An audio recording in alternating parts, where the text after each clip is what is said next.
Hi, everyone. If you're in food coma, this is about to wake you up. Setting some expectations here. I think we could just jump right in and start with the first question. So let's dive right in. OK, first question. Which go-to-market strategy is best when you're going from 0 to 1? So think about going from a startup or a newly formed company.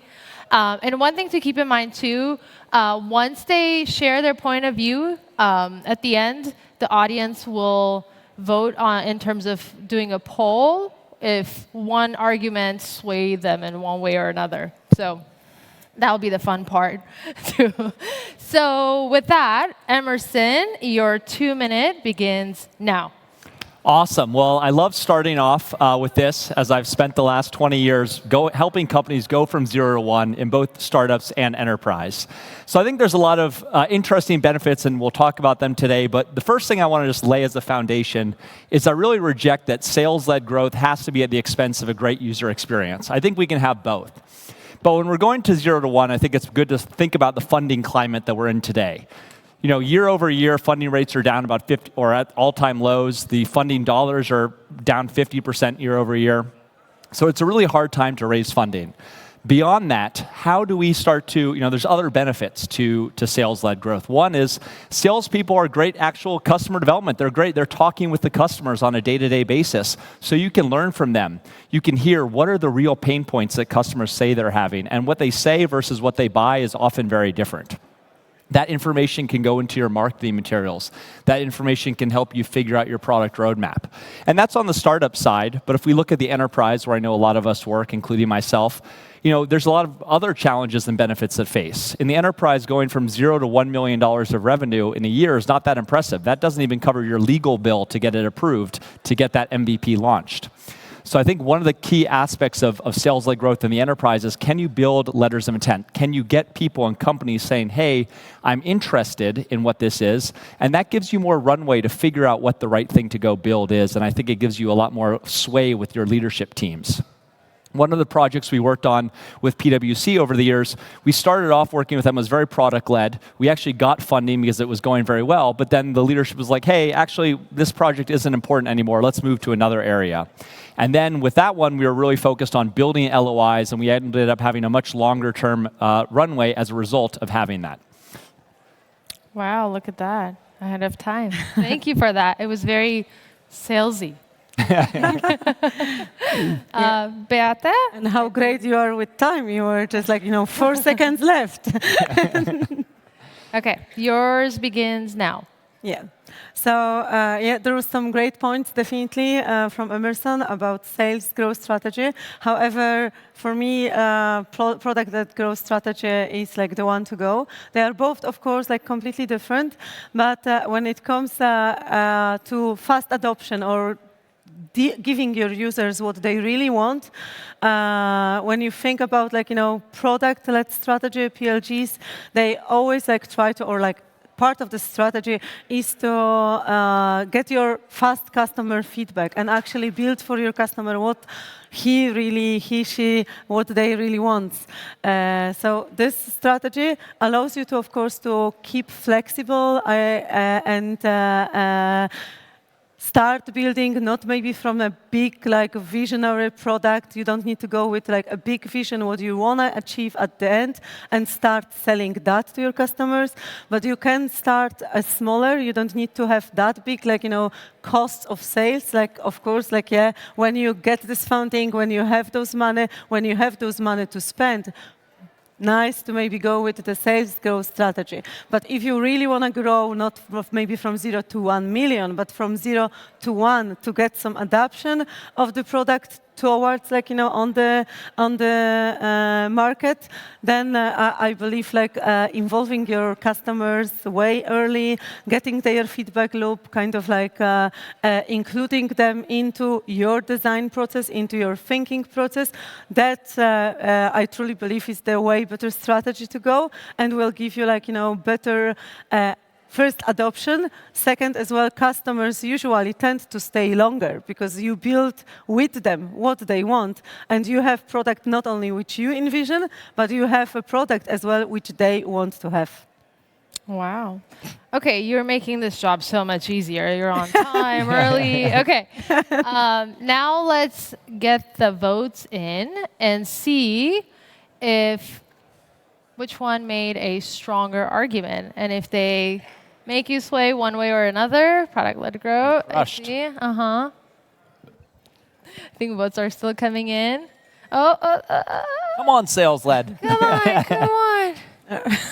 Okay. Don't get full. I think this round goes to Beata. So let's move on to the next question. Okay. Now let's talk about when situation changes, right? Which strategy is better for B2C, meaning like business to consumer directly. And this round, we'll start with Beata. Yeah, so I will maybe just continue with what I started at the beginning with the adoption of the product and involving a customer. Especially when you talk about B2C strategy, you can expect as well certain level of virtuality. So you get your product to be designed together with you. So you are naturally our like sales and marketing team because you kind of build it with us, you share it with your friends, and this goes viral like in your network. So we can kind of like grow it like with the customer base, increasing the customer base without like really significantly increase like the cost of like heavy marketing and heavy sales team. Not necessarily like that needs to work always, and I'm not saying you can go completely without a sales strategy and marketing strategy. There is like always like the moment when you need to involve more into marketing and sales, but somehow like for the B2C customers, like whenever they see that you incorporate their feedback, that you actually care, that the product grow together with their like customer needs, especially nowadays we can see all the emerging new technologies like famous AI and everything. Like, if you build the strategy for your product, first let it build like, I don't know, last year, and you emerge your like customers today. And half a year ago, OpenAI like just released the ChatGPT, and you are like there left like alone, and it's like, okay, it's like I don't have what my customer wants because they want a different experience. They were not able to tell you that like half a year ago. They are able to tell you that 100% today, that they don't want to any longer click through the different fields. They want to like really chat, for example, if it's like any type of a customer service like portal. So I think definitely for a B2C product. Okay, great argument. Emerson, you're up next. Awesome. So again, I want to just keep repeating the fact that I don't think with sales-led growth, it means you aren't talking with users, you aren't thinking about or involving the users in the end process. It's really about how do you actually gain that growth. And again, I think I want to frame it around the context of the climate we're in today. We're no longer in the zero interest rate period. It's very hard to start businesses and very hard to build businesses today and raise that money. And I think that's what one of the key challenges that we see out in the field is like, if you just focus on, hey, engagement, but you actually aren't showing that path to revenue, it becomes very hard. You're going to have a very short leash in terms of having that runway. One of my good friends has a pretty successful consumer app startup, but I think the challenge he's run into is that even though his engagement metrics, he's got about 90% retention after that first month, even though his engagement metrics are so strong, he is not able to show investors what's that path to revenue. And that's really putting him in a really tough position, even with a lean and mean operation in terms of getting that next funding round. I think even beyond that kind of funding side, there's other aspects of it too in terms of, okay, well, it's very hard and expensive to acquire customers today. Facebook, Instagram, TikTok hasn't really figured out their advertising platform. So as opposed to 5 years ago, how do you get that runway with that is very challenging. And the last thing is in a consumer app, again, it's easy to say, hey, consumer app, it's obviously product-led growth, is that the end user is, again, probably not your real revenue driver. If you think of Facebook, their revenue is obviously in this big ad platform. drives a lot of growth. Same with Google. And so how do you actually pivot? How do you get those sales? How do you show your investors? How do you show your internal investors if it's an enterprise? What is that leeway to kind of show that, hey, we have a path towards revenue and we're going to survive? And to do that, you have to talk to the end customers who are buying the product. Awesome. Well done. Let's see what the audience thinks now. Who do you think made a stronger argument about which strategy is better for B2C? That's pretty close. Let's give it another couple seconds. Oh, here comes product-led. Okay. Oh, come on, product people. I mean, yeah, sales is outnumbered here, so I don't know what's happening here. Okay.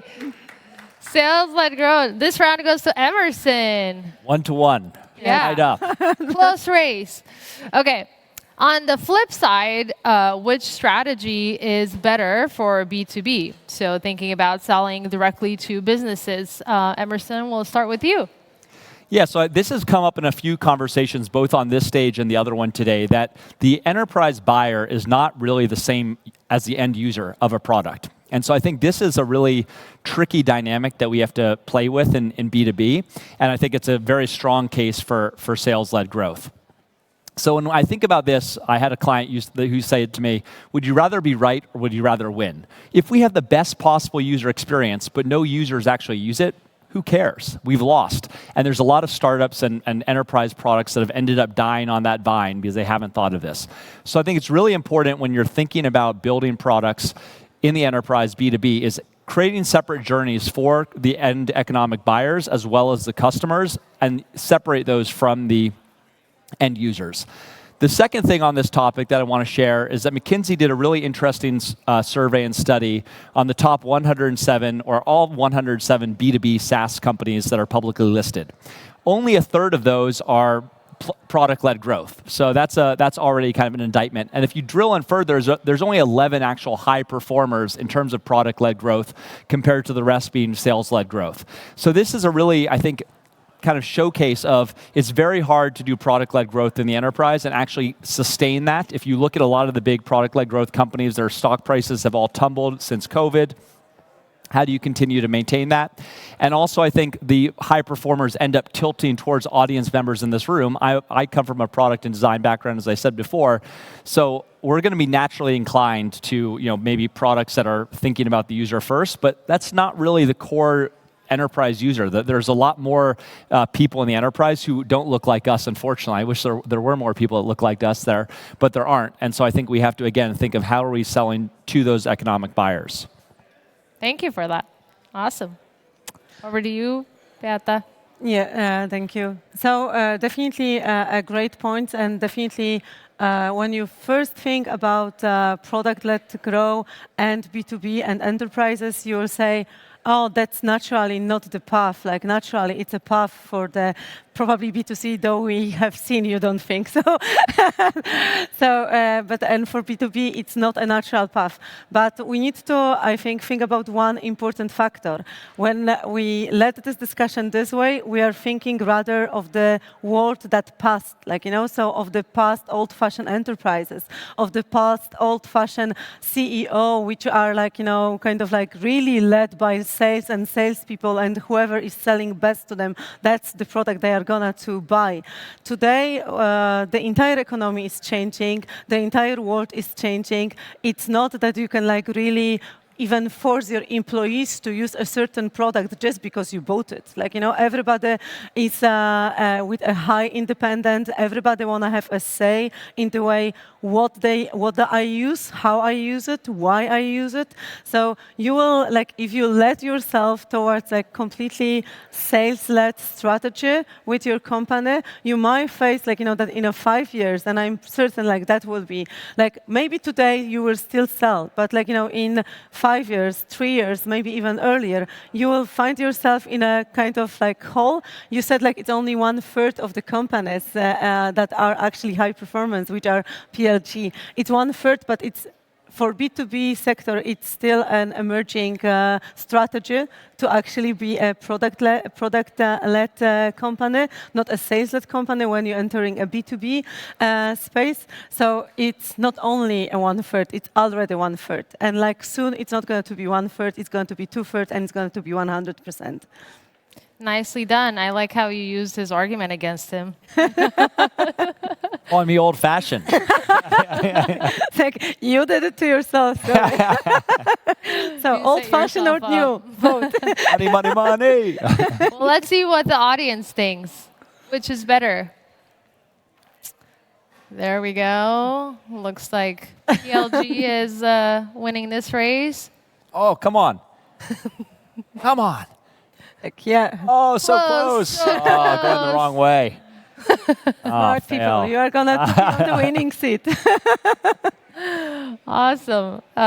Let's go to our last question, which is, which strategy scales better? Is it sales-led growth, where you have the sales folks trying to make the sales, or product-led growth, where you have products and features organically being introduced to customers? So with this one, Beata, we start with you. Yeah. So, like, obviously, product, like, it's a strategy which scales better, and I think there is no questions about that. Even with the earlier discussion, I will just like give you an example. If you build a company which you don't know, like, you start from 0 to 1, so you don't know what you really want to build. You go and you build your MVP. You give it to your users. They give you a feedback. You start with that, but like you are like visionary, so you get like your new ideas, your new visions with as well like your customers. So you add and add. From that, actually B2C product, usually like or in many cases, you can drive this strategy even to add on top of this B2C product, B2B product, and you like I have seen it not once when like the platforms or the products which were built initially for a B2C customers, then with the scale, with the grow, with like listening to their customers, with listening to their feedback, they just like get to the B2B space and they entered completely different world. So like you from the like it and it gets like organically, like so you grow organically, like of course you acquire more and more like sales cost and you acquire more and more marketing cost the more you scale, like, but it's not like that much when you are completely like sales growth company, when you need to, how much you need to invest into the sales and marketing from the very beginning. So I will say when you just think about that example, and I think we can like drive thousands of examples ourselves from our past experience how that was. I will say the product-led growth is like really and truly organic growth when you can see you grow together with your customer, you grow together with your customer needs, and then of course like your PLG as well grow, and your like footprint grows, and people are adopting your like product way better. Awesome. Thank you for that. Emerson, over to you. Awesome. So I think, again, going back to that McKinsey study, and yeah, it might be based on past data, but data is still valuable in terms of looking at where we're going, is that product-led growth companies actually end up spending a lot more money on sales and marketing than sales-led growth companies do, actually 10 percentage points more. So I think, again, while we can say, oh, they're going to spend less because they have, they're building the product features, that's not actually how it ends up playing out. And the reason for that is you end up spending all this time marketing to the wrong customer segment. You ended up spending all this time trying to convert a free paid person or a free trial person into a paid enterprise subscription. And when you look at the enterprise deal volume, especially when you're thinking about scaling a business, scaling with $10 a month licenses is not going to cut it. You need to be scaling with massive, massive multi-million-dollar contracts, and that's really only possible through sales-led growth. I think we can all just use the basic example of Teams versus Slack. Slack is a classic product-led growth example. Teams came onto the scene and absolutely crushed them. There are 270 million users of Teams, and there's only 18 million active users of Slack. And I mean, we obviously, I think most of us here have used Teams and Slack. Slack is a much better product than Teams is, but they lost the race from a growth perspective. And yes, there's Microsoft Distribution Network, but you also have to take into consideration other examples. Famously sales-led Salesforce, 50% CAGR over the last 20 years, and over 30% in the last decade. There's just a lot more growth that happens at that scale because you have salespeople. And all the examples of product-led growth, again, reasons they end up spending more is they actually then end up converting and spending a lot of their money on sales teams to actually convert it. How many of us that use Notion have seen their salespeople hammering us for account license seats? Same with Shopify, same with Stripe. So I think all these examples end up leading that even if you start product-led, you're always going to end up sales-led because it's where the money is. Awesome. Thank you. Strong arguments on both sides. So I'm going to need audience's help to determine which argument won on this last round. Ooh. It looks like sales-led growth. It's dropping. Okay.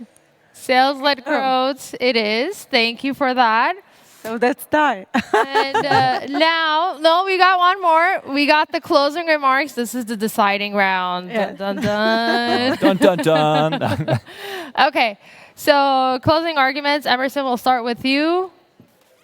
Okay, awesome. So yeah, thank you all for attending. Thank you, Beata, for this fun sparring partner. This is a really interesting conversation, and I think it's one that we can hopefully keep going on, and I do think there's going to be a lot of evolution to this over the time.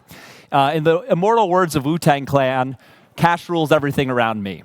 I think there's just so much more power in terms of scaling with sales-led growth. I think from going to 0 to 1, there's just a lot more stability in terms of getting that runway, figuring out how to find that product market fit. It's very hard to do that when you're piecing together tiny bits of revenue. And it's much easier to get big chunks of revenue if you're in a sales-led motion. So I think that's a key aspect of it. Whether you're in B2B, whether you're in B2C, you're really going to need to be out having people talking with customers. And those people can be salespeople too. And there's lots of examples of that. But I think all of that said, I do agree that there's kind of, we're talking about two very separate motions, and I think there's kind of a middle of the ground motion, which is product-led sales, where your growth is still driven by your sales team, but you're doing that in an iterative, experimental way of creating great products and creating great user experiences. So again, I am a designer by trade, even though I'm a salesperson these days, and I think there's just, it hurts me to see all these sales-led growth, we have to have this terrible enterprise software. I think there's a middle ground there where you can still be, again, driving that growth, but building great products, great experiences. And I think one of the key ways of doing that is to separate out user stories versus stories that are going to help you get sold through. And I think if you don't do that, you're just going to end up building a great product for the end user, but it's not actually going to see the light of day. It's not going to be sold. And then again, as I said before, would you rather be right or would you rather win? Awesome. Thank you for that. Trying to keep the peace. I see you're coming in the middle there. Okay, over to you, Beata. You're worried you are going to stand between us so we don't really fight? I know. I mean, you made it really easy than I expected. I thought I have to jump in and prevent you from pushing each other off the stage. It went Growing plants. Yeah.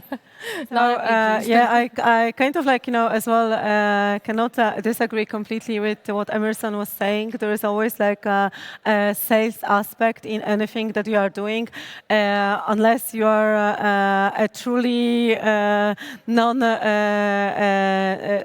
sales person and not driven by any revenue. Then you can say, okay, we don't need sales and we don't need to earn any money. At the end, we are all doing it different stuff to earn money, and that's where immediately you think about sales and revenue. I think those both strategies are different, but they are going closer and closer together. The key point for me is the change, which we all can see, the involvement of the people that changing of the company, changing of the hierarchy, structures are changing, the way how much you mean in the company, how much your voice mean in the company as well is changing.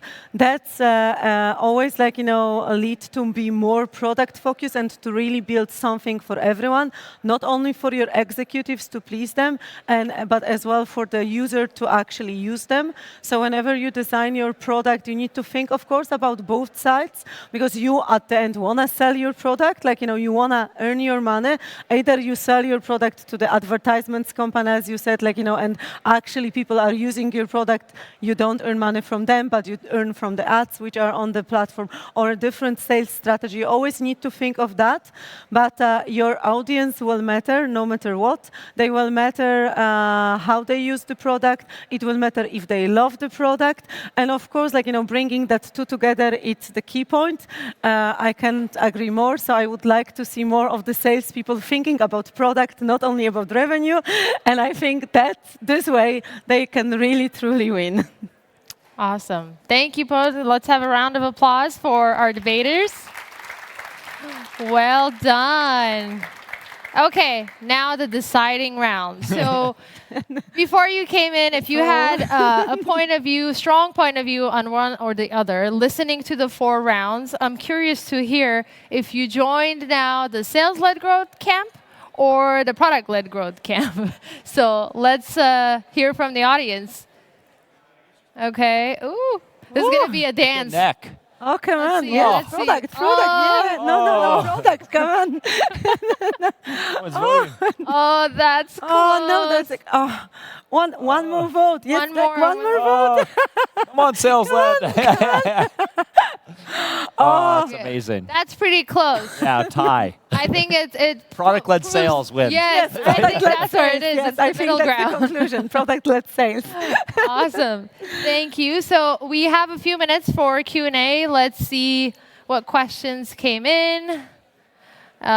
Feedback. Great. So they found this useful. That's good. Any other questions coming in? There, people are typing. Let's see. I think you did such a fabulous job. There's we got like some no typers. questions. Now I know there's some questions. Okay.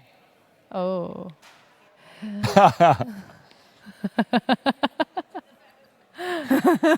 Okay. Ooh, Oh, no. wait. I'm not doing that, so I don't know what's happening. But looks like there were no questions. I think there's one. Oh. I think I saw one, which is how can one side work with the other side? Is that's coming through? So I'll start, but I'd love to get your perspective on this too. I think the talk right before lunch in the other room, I think, had some really good insights on this, which is as designers and as product people, can you actually go to the sales team and offer something to them? I think there's a natural resistance sometimes with salespeople in companies that they're going to impact the deal. And salespeople often have very strict quotas. They're pushing hard towards a quota, and having a designer or researcher kind of ride along can be a very scary thing, and they can feel like it's slowing them down. But there are things that we can do to help show value to them as we go. So we just did an internal research project using very much similar kind of customer development approaches and techniques for our sales process. And Bob Moetta, who actually helped create the whole concept of jobs to be done, he's got a great book called Demand Side Selling, where he applies a lot of the same kind of jobs to be done style interview practices to actual sales processes and looking at what are the emotional push-pull levers. And I think if you work with your salespeople on that, for example, and show, hey, here's how customer research can help your sales process, that will earn trust, which then will enable you to go work with them more closely in getting those customer interviews. Because often they are the closest people to the end users and the end customers, and they also have the most access. And especially in the enterprise, it can be very hard to recruit users. So becoming friends and allies with the salespeople can be very valuable for that. Looks like we have. Oh, sorry. Go ahead. Yeah, definitely. I think I will just close it, adding to what you just said.